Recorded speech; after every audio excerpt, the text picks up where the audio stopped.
We're going to be talking about 8 things that I did in order to help me to get prepared and get organized to quit my 9 to 5 and not look back. I actually quit my corporate job in like 2012, and I'm gonna tell you a little bit about my story. But before we dive in, let me tell you a little bit about myself.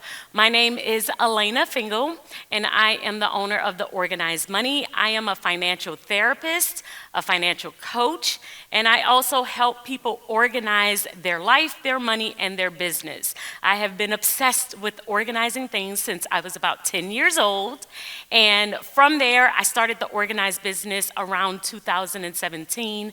I started on YouTube, and I grew from there, and I also am on Instagram and TikTok. I have a combined audience of about 350,000 people, and my work has been featured in Yahoo Finance, Money Digest. I write for CNET Money sometimes, so it has been a blast, and I am excited to talk about this topic because this was my top goal, the top thing that I wanted to do when I first got started. So before we jump into it, let me give you a quick disclaimer. I wanted to tell y'all that, y'all know I just said I'm a financial therapist. So what this means is that a lot of the things that I'm going to give you are going to be things that I specifically did that helped my emotional relationship with money and my own comfort.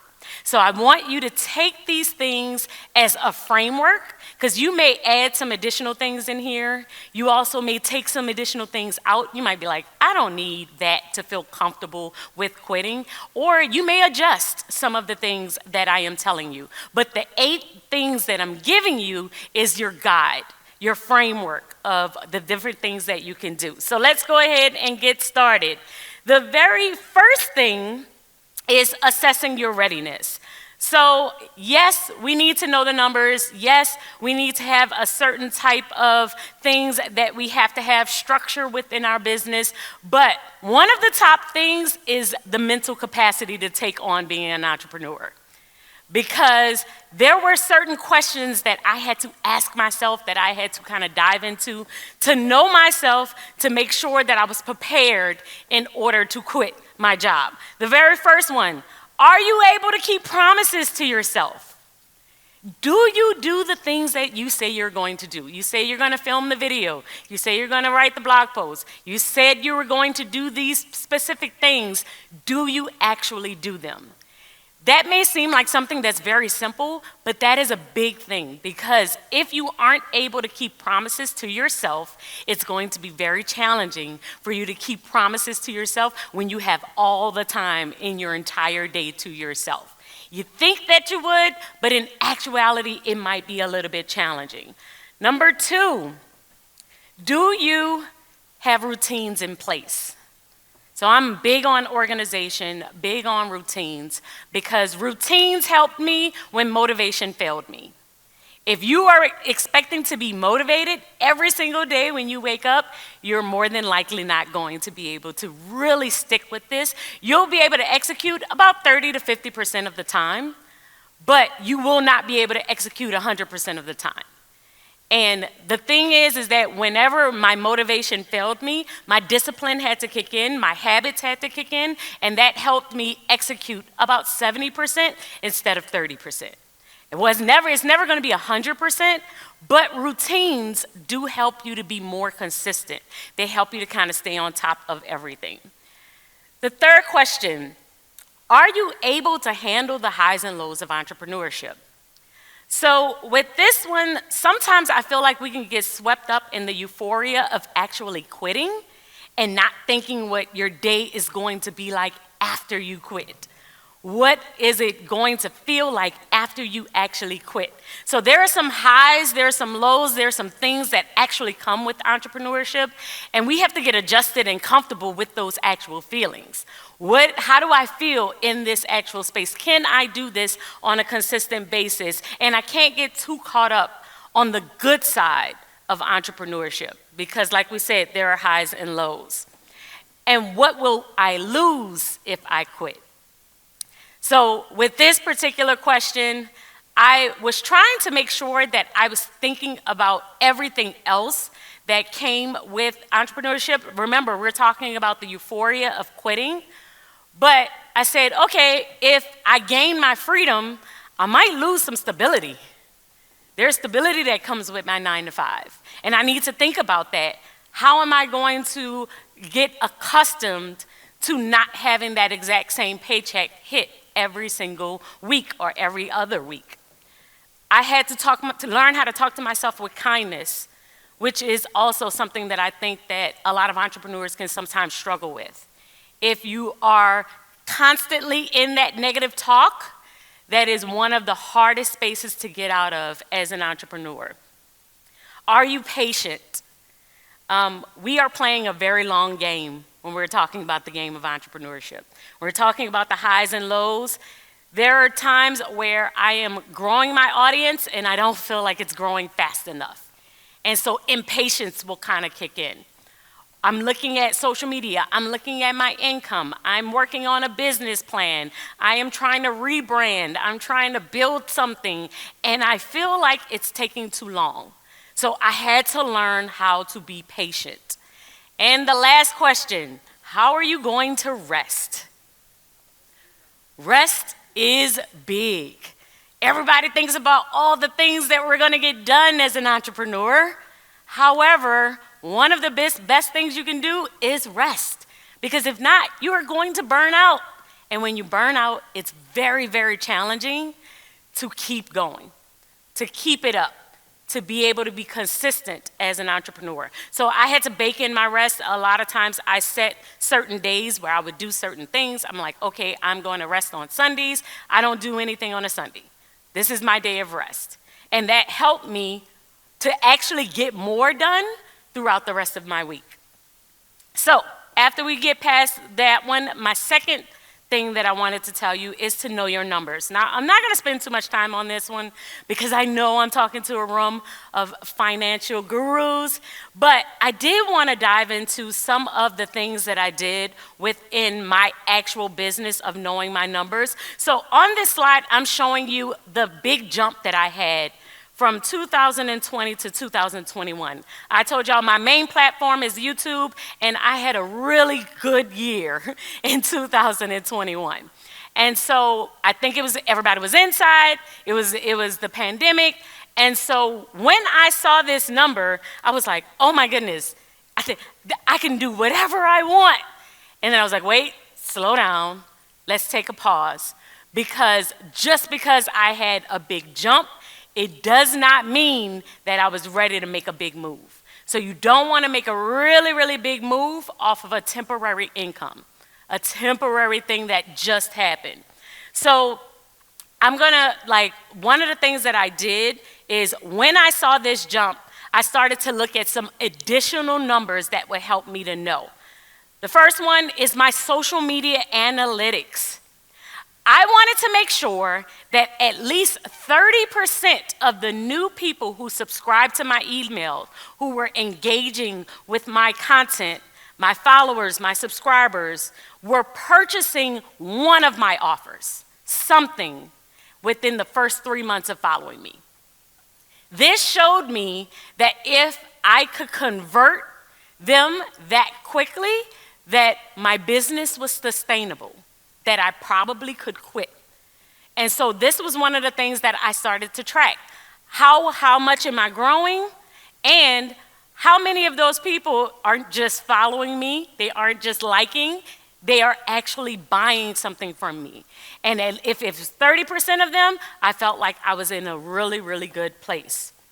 The next number that I looked at is my average income and expenses.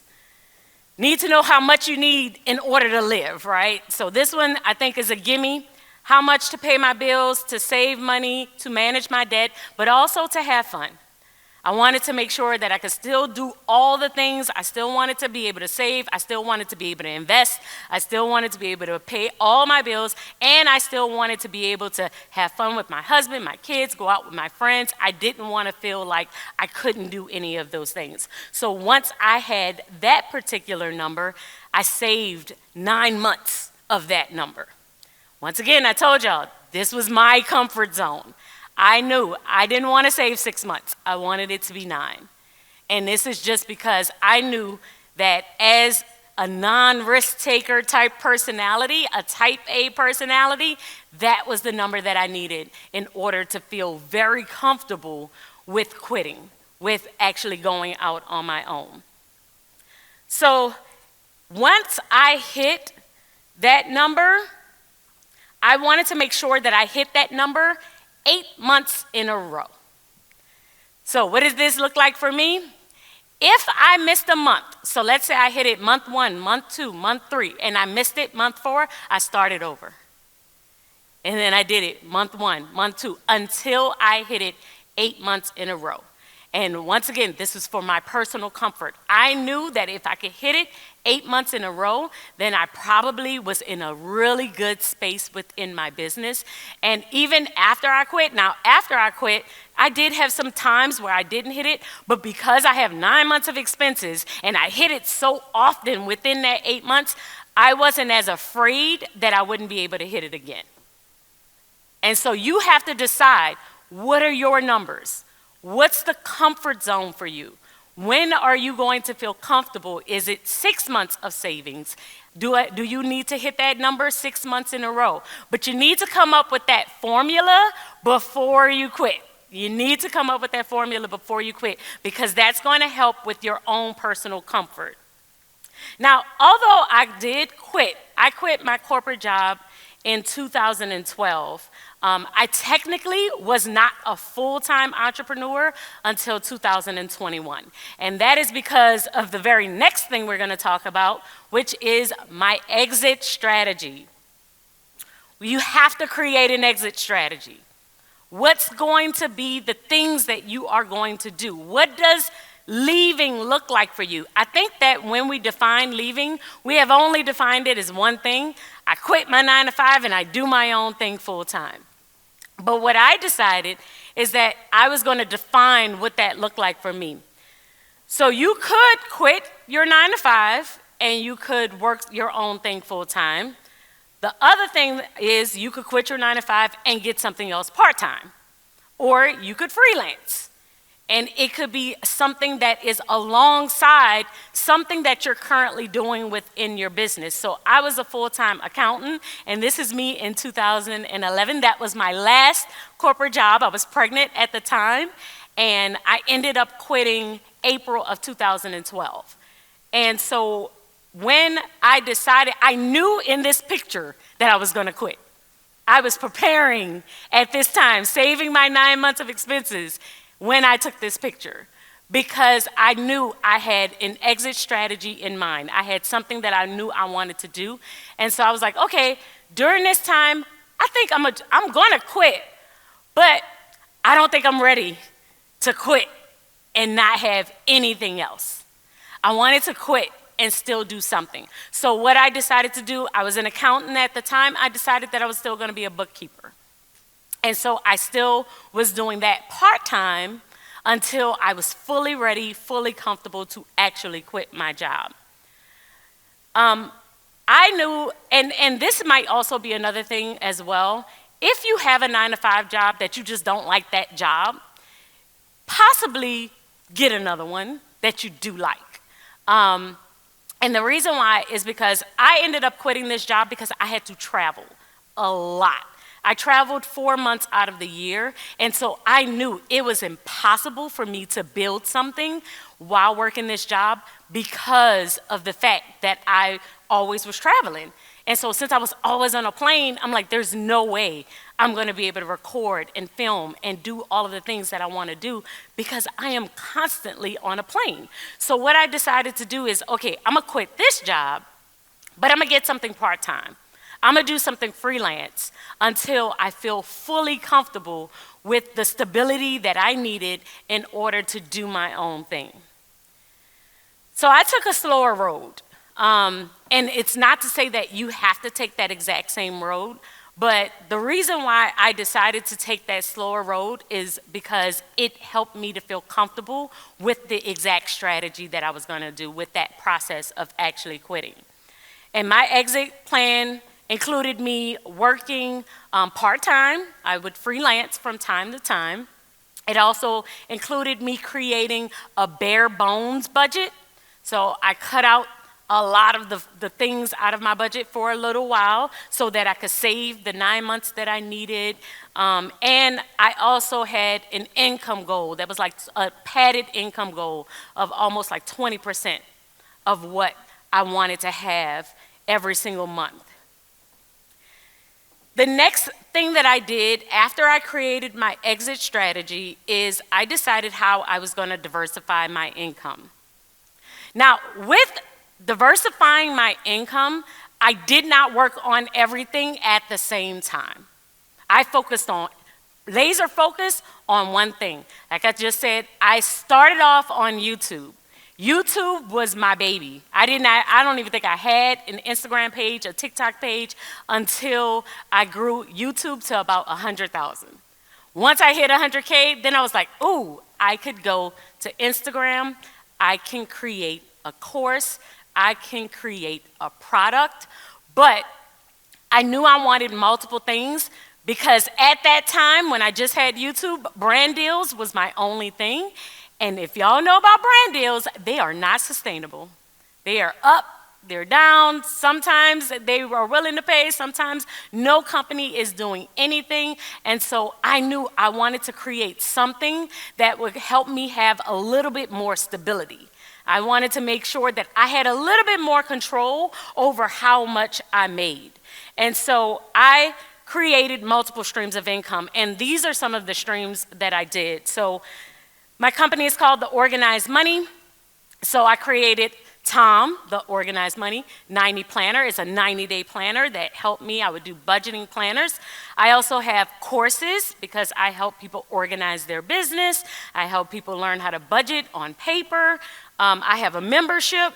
Once again, none of these were at the same time. These are like maybe the products came first, and then I think after a year, I launched courses.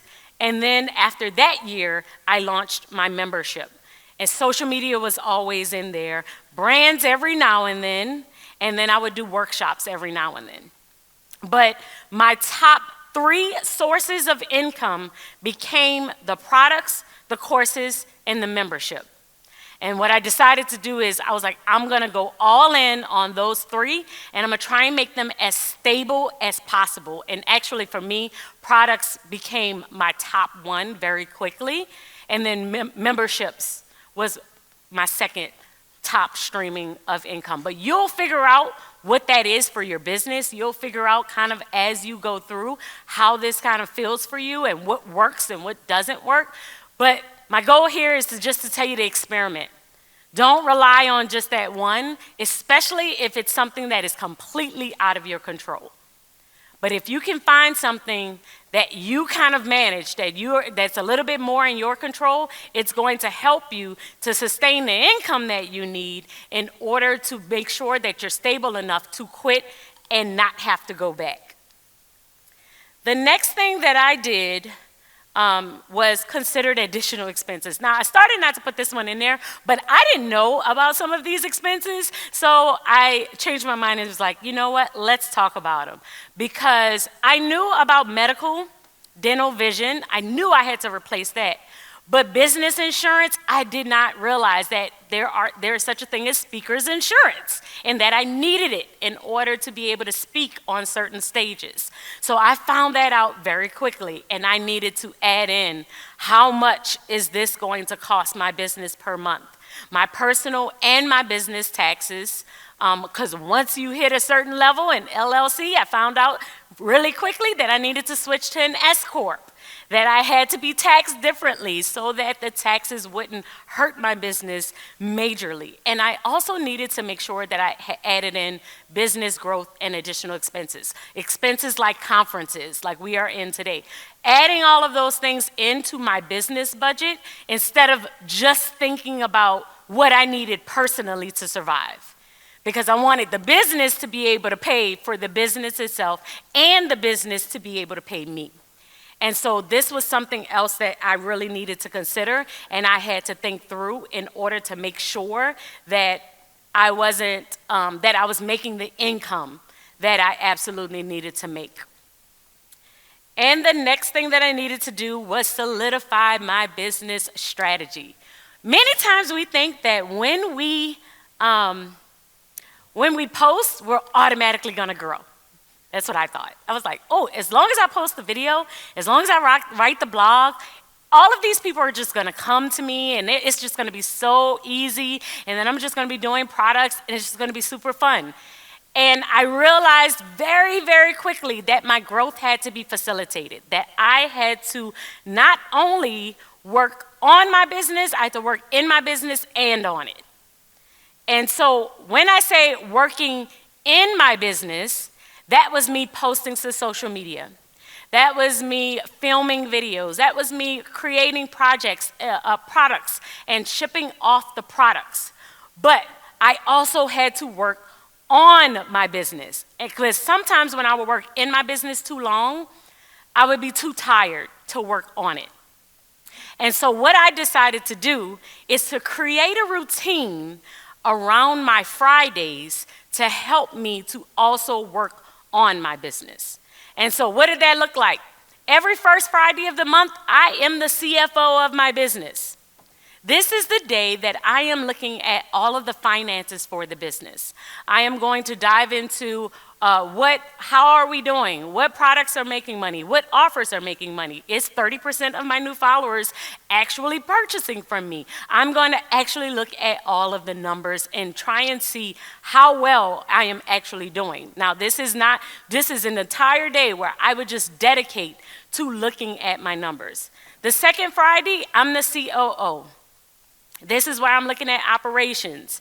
If a product or a service or an offer is not making money, this is the time where I will decide if I am switching that product, that service, that offer. If I decide, okay, this offer is not making money, we might need to switch off of it. I might not talk about it anymore. I might phase it out of my business altogether. Because sometimes we don't realize that we are pushing something that is not selling. And we will spend a lot of time on a particular item, on a particular service, on something that we may really believe in, but it's not translating to our audience. They are not buying it. They don't get it. And so we may need to tweak it. We may need to figure out, okay, why is it not selling? Is there something that I can do that can adjust it that actually makes it to start to sell? And so on the second Friday of the month, this is the time where I would start to look at those things, to make sure that I'm not just spinning my wheels on something that's actually not going to make me any money. Every third Friday, I'm the CMO.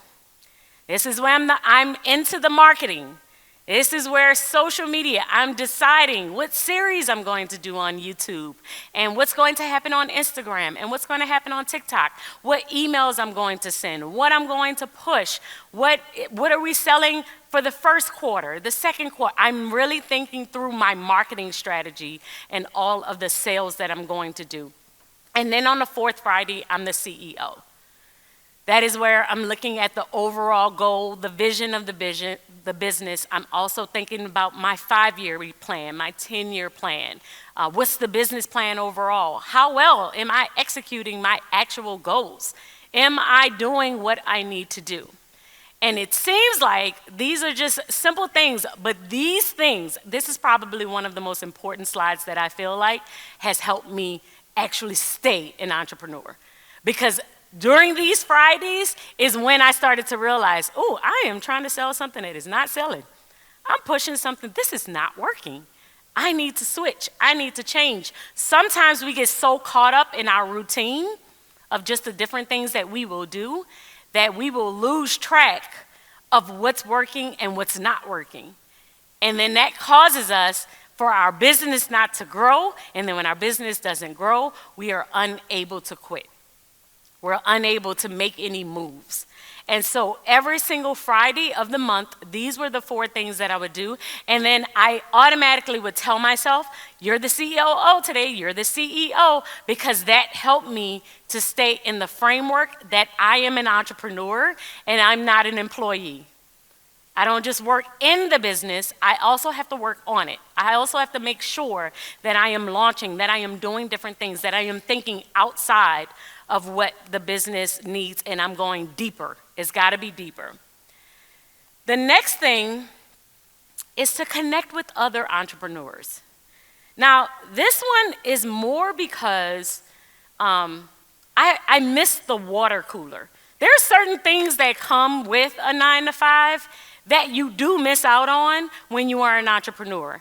And one of the top things for me personally was that it was extremely lonely. I was in my head a lot because I didn't have anybody else to bounce ideas off of. So sometimes I would get stuck in my head and I would think, oh, this is never gonna work. This is not, and I can't think something through. So what I had to do is create my own water cooler. And that was different people that I met. I came to my first FinCon in 2017.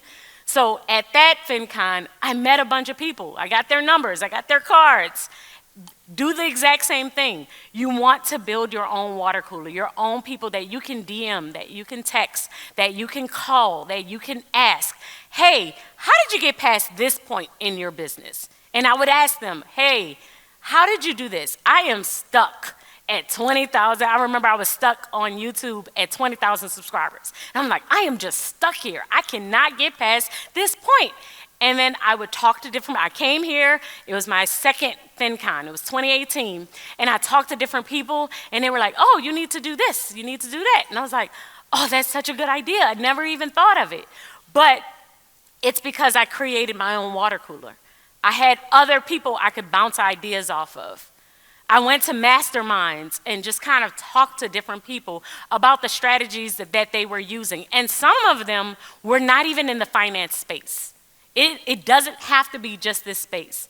Because a lot of the things that we are doing as entrepreneurs, you can bounce ideas off of other entrepreneurs. So I did that, and I have like a list of people now that I can call, that I can ask, that I can bounce ideas off of, that I can say, oh, how did you get past this point or that point? And most of them are very open with their income, with their social media analytics, with the brands that they worked with how much those brands worked with them.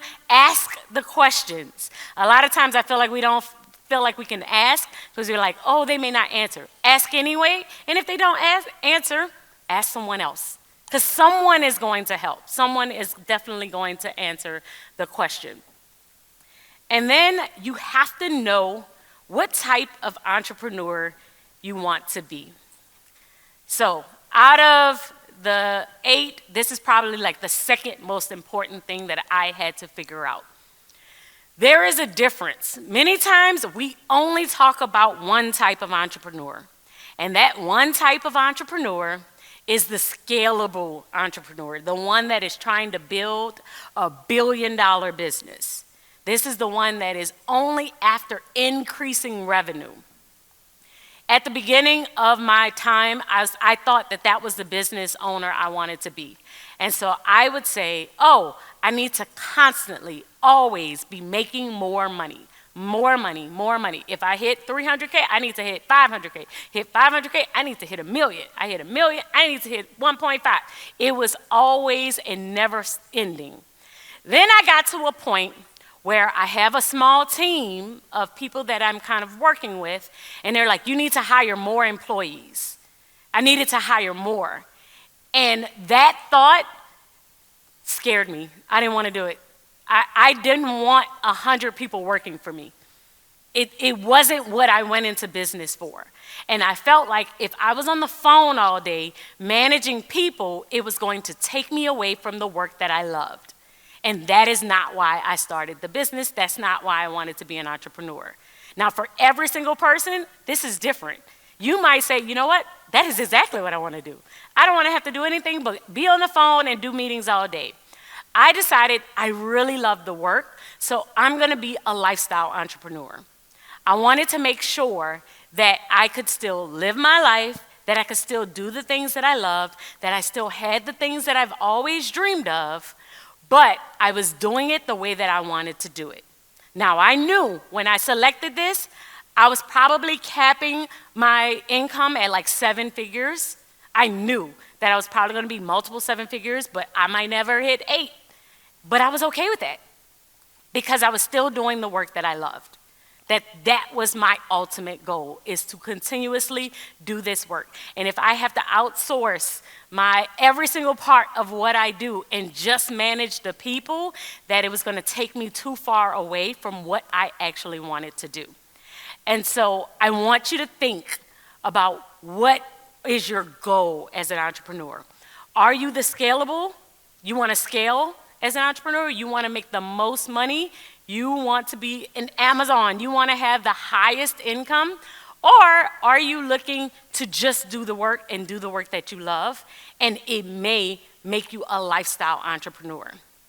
At the time when I first started, I didn't feel like I had an option. I felt like people would judge me if I picked the other one. But in reality, that's what I wanted. So after maybe about 3-4 years, I was like, actually, I am pretty good here. And I feel good about this space. And I will continue this particular work in this space. And so now I kind of monitor, and I'm able to add in more rest based on what I love to do. And I only do work that I absolutely love to do. And so I want you to really, really think about that before you quit. Because when I waited until after I quit, and it made this process, it made the journey a little bit harder.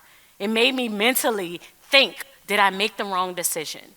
But if you think about it before you actually quit, and you think about all of these things before you quit, and you create that exit strategy of how you're going to do each one of these things, then it helps you to build a more solid foundation around the numbers.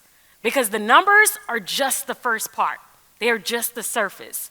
The emotional side of money, the emotional side of stability, the emotional side of how this is going to affect your relationships and the people you're connected to is way deeper. And so we definitely got to think about those things as we are getting prepared to quit our 9-to-5.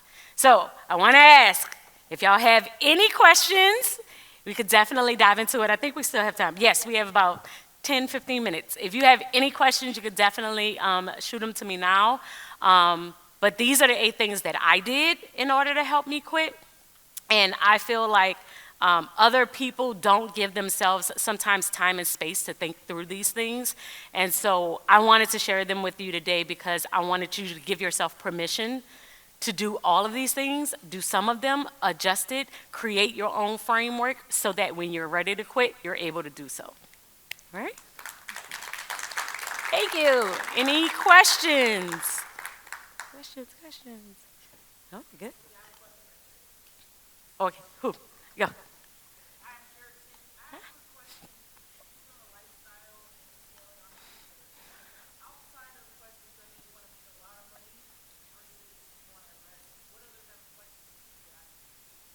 So with the lifestyle entrepreneur, there is a certain level that you will hit within your business. So for instance, with me, I think it was around, like I hit close to 500, and I met with a mentor of mine because my goal was to actually hit 1 million. I was like, I want to hit 1 million. I want to be able to say that.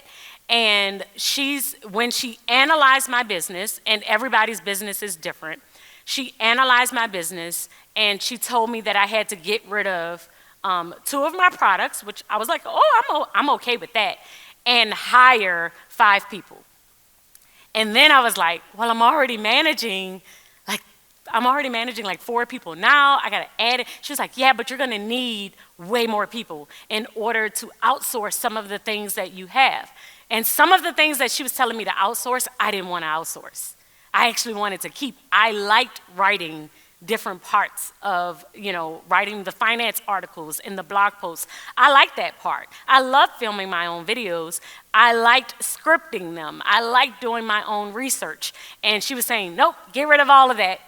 Outsource it, outsource it, outsource it. And I was like, I really don't want to outsource this because that's the reason why I got into all of this, so that I could do my own research and do my own videos and talk about it. And so that's when I started to realize that this might not, that's the stuff that I loved. I wanted to spend time on those things, so I might not want to go in that direction. Now, there are different people who are saying to me now when I've talked about this before, that like there might be a way that you could still do it. I haven't found a way yet, but I knew that I didn't want to give up those things. And so if the choice for me was more money or give up those things, I'm like, well, I might as well have gone back to my corporate job, because that's the stuff that I actually love, and I can see this turning into something that I don't love if I continue on this path. So I decided to stick with what I loved. Yes.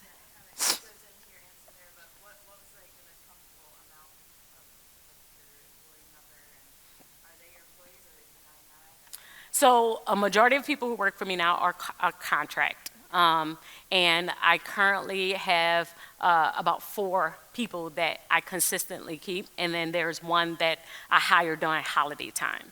So 5 total, but one is like during the last quarter of the year, because I sell planners. A lot of that comes up during the October, November, December months, so that person helps me in the shop. And so it's like 2 of them are really like focused on the shop, and then everybody else does other additional work that I don't like doing, so I don't mind giving them that. But it was the other stuff that I was going to have to give away that was going to be an issue for me, that I decided not to. Yes. Can you talk about where and how you found your mentor? Yeah, actually here. So I found my mentor. I went to a couple of sessions. My very first FinCon, 2017. When I first came to my first FinCon, I did not have a business. So I started I had another business before the organized money, and it was a 6-figure business as well, but I wasn't feeling fulfilled. It was a stationary business. I made invitations. And so I would do wedding invitations and this, but I was like, man, I want something more, and I wanted to go back to something with accounting, so I found FinCon. I came to FinCon. And by the end of a session, somebody was teaching it, and they were talking about starting a YouTube channel, and it resonated with me so much that I immediately went home and created my first video. Like it was like, oh my goodness, I came home, told my husband, I'm gonna do this, and he was like, wait, so you're gonna quit because I had another business, and I was like, yep, I'm gonna quit, I'm gonna sell it. I sold that business and started my YouTube channel, but at this time I was still part-time, I was still doing bookkeeping, and so the girl that I met there, that taught the class, I connected with her afterwards, and I would DM her and ask her different questions. After a while, she said, you know what, we could jump on a 15-minute call. And then it just kind of developed from there. It wasn't an official like ask, but it's kind of like over time, and then we saw each other at the next FinCon, and then it just kind of developed from there. So I considered her like just kind of like a soundboard, and then she just helped me along the way. And anytime I have questions still to this day, I will reach out and ask her and a couple of other people. And sometimes I feel like we will go and look for somebody super ahead of us, but with her, she was a little bit ahead of me. But just enough to where she had time to talk, and I could talk to her, and just enough ahead of me that she had my answers, that I knew she could help. Mm-hmm. Hey!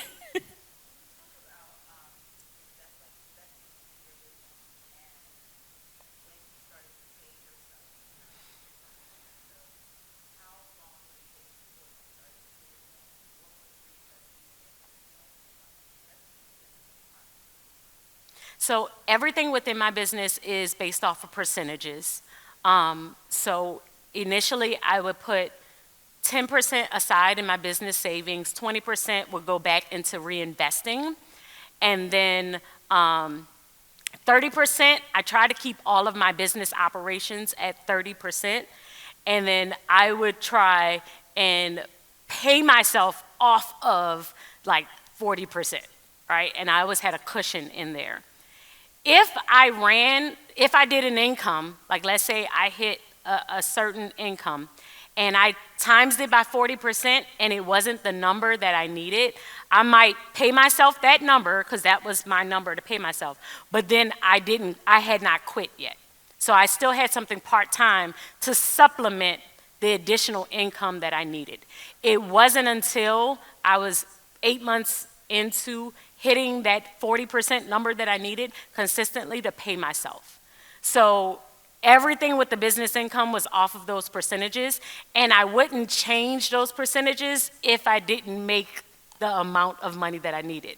Hoping that makes sense. Like, so if I made 10,000 and it was like 2,000 went to this, and I put 3,000 for operations, and I know I needed 8,000 to live, I'm like, oh, I can't pay myself 8,000 because it would mess up all of the percentage. So I'm gonna pay myself 40% of this, the 4,000, and then I'll work or do something else or freelance to try and make up the difference because I can't quit yet. And it wasn't until I was consistently making what I needed across the board. So if the total number, if I had to make 10,000 a month in order to make everything work, I needed to hit that number consistently before I quit. It took me 3 years before I could do that. So from 2017 to 2021, I was still working something part-time, and I would pay myself, and I ran it through QuickBooks, I ran it through payroll, I took out taxes, I did all of that. But if it wasn't enough, I also had something else. Supplemented. And then in 2021, I was hitting the number every month, more than what I needed. So if the number is 10, I'm making like 15, 20, like well above what I knew I needed. So in March of 2021, I quit. That was when I fully went full in, head on into my business. But officially, it took me 3 years.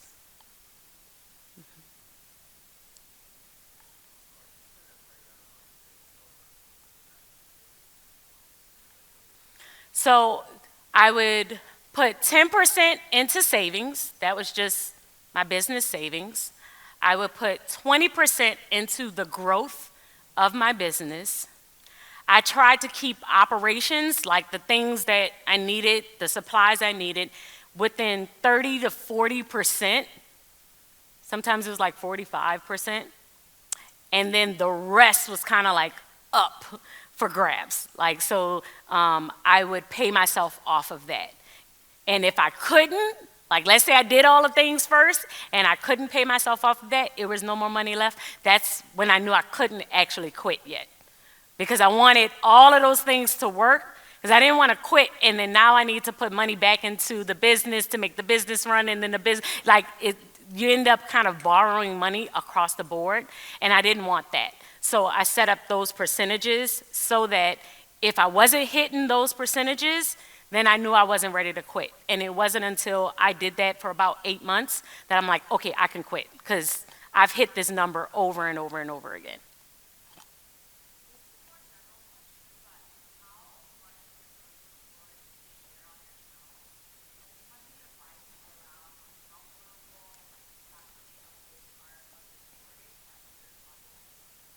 So I am pretty transparent on my channel. Okay, I am financially transparent on my channel. I should clear that up, because I have kids, I'm married, not that personal, not that transparent, so I really don't show too much of people know I'm married. I do talk about the fact that I have husband and kids, but I don't show my kids on my channel at all. As far as my financial transparency, in the beginning, I was extremely transparent.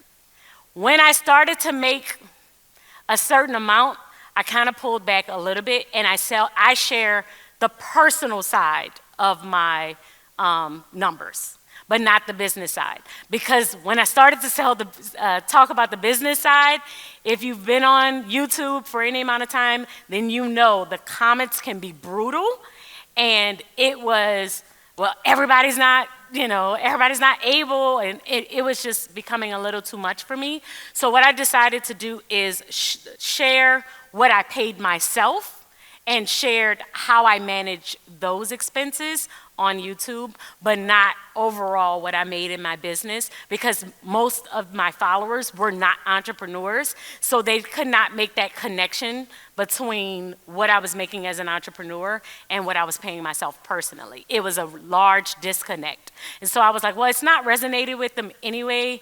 It's not serving them. They're kind of hurting my feelings. So let me just not share that part and just share the other side. However, I will talk about my credit card debt. I have done videos on exact numbers on how much I'm paying off, what I'm trying to do. Personally, I have shared all of that. So I think it depends on your comfort, your comfort level on how much you want to share, how much you don't. If it does not feel good, if it doesn't feel comfortable, don't do it. Don't do it, because you're always going to get a troll. You're going to get somebody that's going to come at you, and if you weren't comfortable in the first place with sharing it, they can really hurt your self-esteem and all of that with sharing in the future. So I was always comfortable with sharing the personal side, so I still do it. Yeah.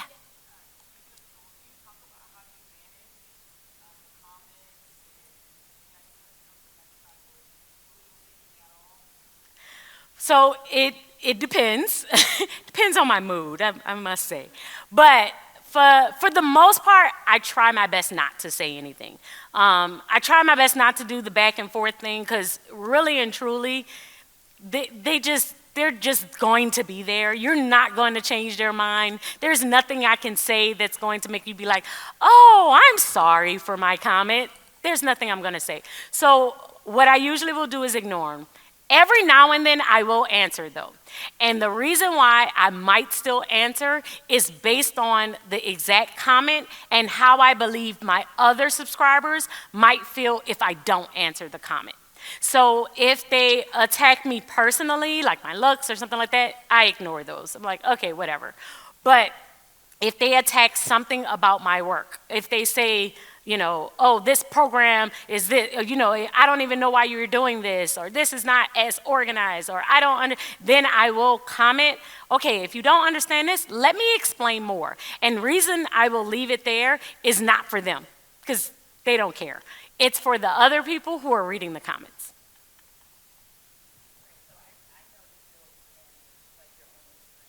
Yes.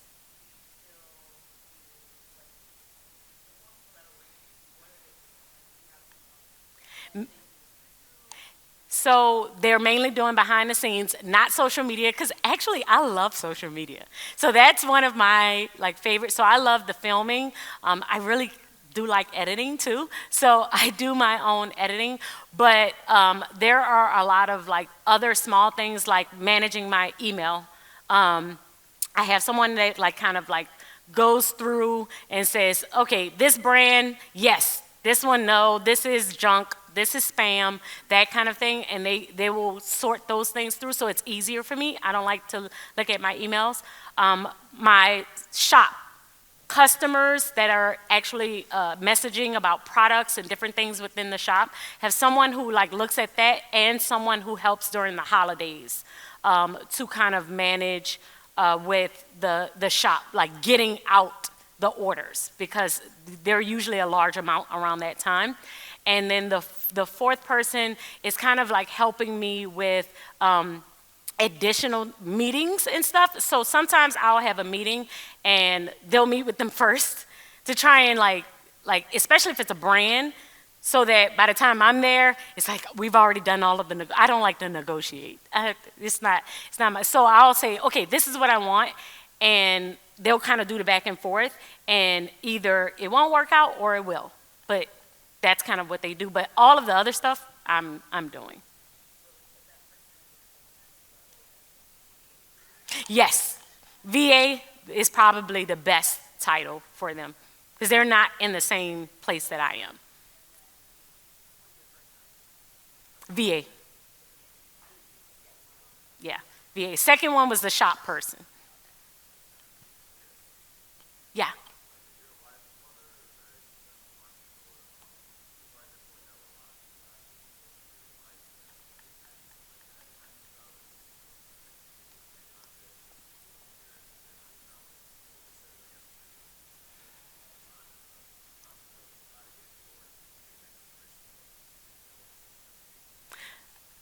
Yeah, that's a great question. It's actually based on time. So I try and manage at with other people. Let's say someone's oh, can I pick your brain? Can I talk to you? If they are in the same space that I am in, I usually will set 15-minute increments. I will look at the week. Can I lie? Like sometimes I'm like, I am slammed this week, I got nothing. But if I do have some space that next week, I'm like, can we jump on for 15 minutes on Thursday? Like, do you have a little space there? Usually most people are like, jump at the chance, yes, automatically. And the other things that I will do is I like to do financial literacy classes for high school students. So once a quarter, I like to go in there, and I do that just for fun, for free, just something that I absolutely enjoy doing. And I will also sometimes do that with entrepreneurs, other people who are interested in becoming in the space, especially if it's financial therapy, because I feel like we need more of those. And so I'll talk more about like how to get in that space, how to get organized, how to organize your business, what percentages to do, things like that.